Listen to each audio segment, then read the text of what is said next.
بسم اللہ الرحمن الرحیم۔ دیکھتی آنکھوں اور سنتے کانوں کو السلام علیکم ورحمۃ اللہ۔ شروع اللہ کے بابرکت نام سے جو دلوں کے بھید خوب جانتا ہے۔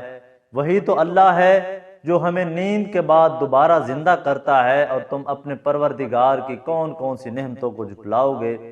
آج ہمارا لیسن نمبر 2 ہے، جو کہ اخذ شدہ کنسوننٹس ہیں 5۔ تو آج ان کو ہم پڑھیں گے، اور ساتھ میں یہ بھی میں آپ کو بتاتا چلوں کہ جو لوگ میری اکیڈمی میں آ کے میرے پاس پڑھنا چاہتے ہیں تو میرا یہ کھلا اعلان ہے، جو افورڈ کر سکتے ہیں وہ 20,000 پے کریں، جو افورڈ نہیں کر سکتے ان کے لیے آدھی فیس ہے، وہ 10,000 پے کریں اور آ کے پڑھیں انشاءاللہ تعالی۔ جو کہ ہمارا ٹائم ٹیبل ہماری اکیڈمی کا ہوگا، وہ تقریباً 4 سے 5 گھنٹے آپ کو سونے کے ملیں گے، باقی سارا ٹائم پڑھنے کا ہوگا، اور انشاءاللہ تعالی آپ اس قابل ہو جائیں گے کہ آپ پیپر کو پاس کر لیں۔ لیکن آپ بچ جائیں ان لوگوں سے جو کہ بھاری فیسیں لے رہے ہیں۔ وہاں کے ہاسٹل بہت مہنگے ہیں، کھانے کا مسائل ہیں، بہت زیادہ پریشانیاں ہیں، کیونکہ ہم یہ ساری پریشانیاں جھیل چکے ہیں۔ اس لیے آپ جتنے بھی لوگ دیکھنے والے ہیں ان سے میری یہ ریکویسٹ گزارش ہے کہ آپ بچ جائیں ان لوگوں سے، اور جو کہ میرے پاس پڑھنے کے لیے آنا چاہتا ہے وہ میرے واٹس ایپ پہ رابطہ کرے۔ میرا جو ڈائمو ہے وہ بھی یہی ہے، جو کہ آپ کا چیک کرنے کا طریقہ ہے۔ اگر آپ کسی کو جا کے کلاس میں چیک کرنا چاہتے ہیں تو وہ بھی یہی ہے، آپ یہاں پہ دیکھ رہے ہیں، تو آپ میرے ساتھ رابطہ کر سکتے ہیں، اور باقاعدہ میرے پاس جو رہائش کا بندوبست ہے وہ بھی آپ کو ملے گا۔ جو فیسلٹیز اکیڈمی کے حوالے سے ہیں وہ ساری آپ کو پرووائڈ کی جائیں گے انشاءاللہ۔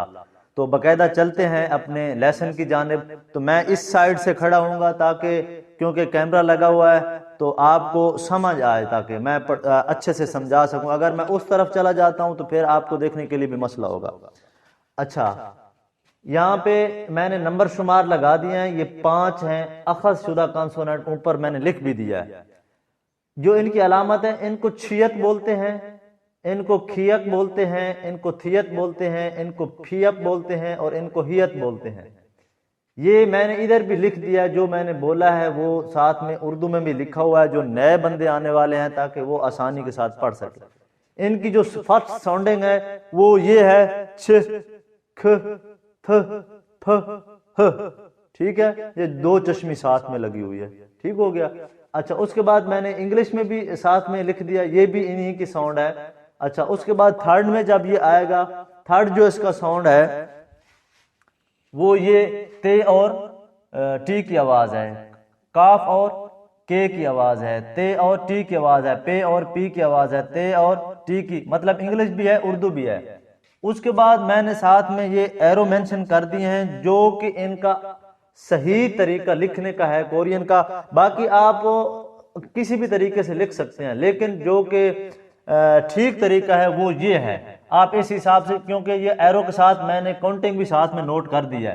آپ نے لکھنا جو ہے، ٹھیک ہے، سمجھ رہے ہیں آپ؟ جب آپ کی پریکٹس ہوگی تو آپ کو لکھنا آسانی کے ساتھ آ جائے گا، ٹھیک ہے۔ اچھا، اس کے بعد ہم نے کیا لکھنا ہے؟ چھیت کھیک، یہ ایرو ساتھ میں دیا ہوا ہے، آپ اس حساب سے آرام کے ساتھ اس کو لکھ سکتے ہیں اور آسانی کے ساتھ لکھ سکتے ہیں۔ اس کے بعد تھیت ہے، اس کا بھی ساتھ میں ایرو مینشن ہے، یہ جو ورڈ ہمارے انگلش کا ای ہے، تو آپ اس کو مطلب ایسے بھی لکھ سکتے ہیں، لیکن جو ٹھیک طریقہ ہے وہ یہ ہوگا جو ایرو کے حساب سے ہے۔ اس کے بعد پھیپ ہے، تو آپ اس کو یہ ایک ڈنڈا بنائیں گے، اس کے بعد دوسرا، اس کے بعد پھر تیسرا، پھر چوتھے نمبر والا، یہ پھیپ ہے۔ جب آپ سپیڈ کے ساتھ لکھ رہے ہوتے ہیں تو پھر یہ ساری چیزیں آٹومیٹکلی لکھی جاتی ہیں۔ اس کے بعد ہے ہیت، ہیت کا ایک آپ نے چھوٹا ڈنڈا بنانا ہے، پھر آپ نے ایک بڑا بنانا ہے، پھر آپ نے او لکھ دینا جو انگلش کا ہے، تو یہ کیا ہو گیا؟ ہیت ہو گیا، جو کہ ایک لکھنے کا طریقہ کار بھی میں نے آپ کو بتا دیا ہے۔ اچھا، اس کے بعد میں آپ کو یہ بھی دکھانا چاہتا ہوں، جیسا کہ میں نے پچھلی ویڈیو میں بھی دکھایا تھا کہ لکھنے کا جو آسان طریقہ تھا وہ یہ ہے، یہاں پہ میں نے لکھا ہوا ہے، آپ کو دکھا دیتا ہوں کہ آپ کم سے کم 1 پیج لازمی لکھیں، مطلب جو ایک ورڈ ہے آپ کا، ایک ورڈ کا 1 پیج لازمی لکھیں، تب جا کے آپ کر سکتے ہیں، اس کی پریکٹس ہوگی، پڑھ سکتے ہیں، سمجھ سکتے ہیں۔ کیونکہ اکثر میں لوگ لکھتے نہیں ہیں، پریکٹس نہیں کرتے، پہلے ہی بھاگ جاتے ہیں، یا پھر جو پڑھانے والے اکیڈمیز ہوتی ہیں، اس اساتذہ کرام ہوتے ہیں، ان کے اوپر الزامات ہوتے ہیں کہ انہوں نے ٹھیک سے پڑھایا نہیں ہے۔ اگر آپ لکھنے کی باقاعدہ پریکٹس کرتے ہیں، لکھتے ہیں، یہ چیزیں لکھنے کے ساتھ آئیں گی، جیسے جیسے لکھیں گے ویسے ویسے پڑھیں گے۔ ایک دفعہ آپ کو مینٹل ہونا پڑے گا، جب آپ مینٹل ہو جاتے ہیں اپنے پیرنٹس کی نظروں میں تو پھر آپ پڑھ جاتے ہیں۔ تو انشاءاللہ تعالی نیکسٹ جو ہمارا پارٹ آئے گا اس میں جو اگلے کانسوننٹ باقی ہیں ان کے بعد پھر واول شروع ہوں گے۔ تو باقاعدہ میری ریکویسٹ ہے سب دیکھنے والوں سے کہ میرے چینل کو سبسکرائب بھی کریں اور شیئر بھی کریں، لائک بھی کریں۔ فرسٹ آف آل ہم یہ ویڈیوز بنا رہے ہیں تو اس میں تھوڑی زیادہ کوتاہیاں غلطیاں ہوں گی تو ان کو آپ اگنور کریں۔ السلام علیکم ورحمۃ اللہ۔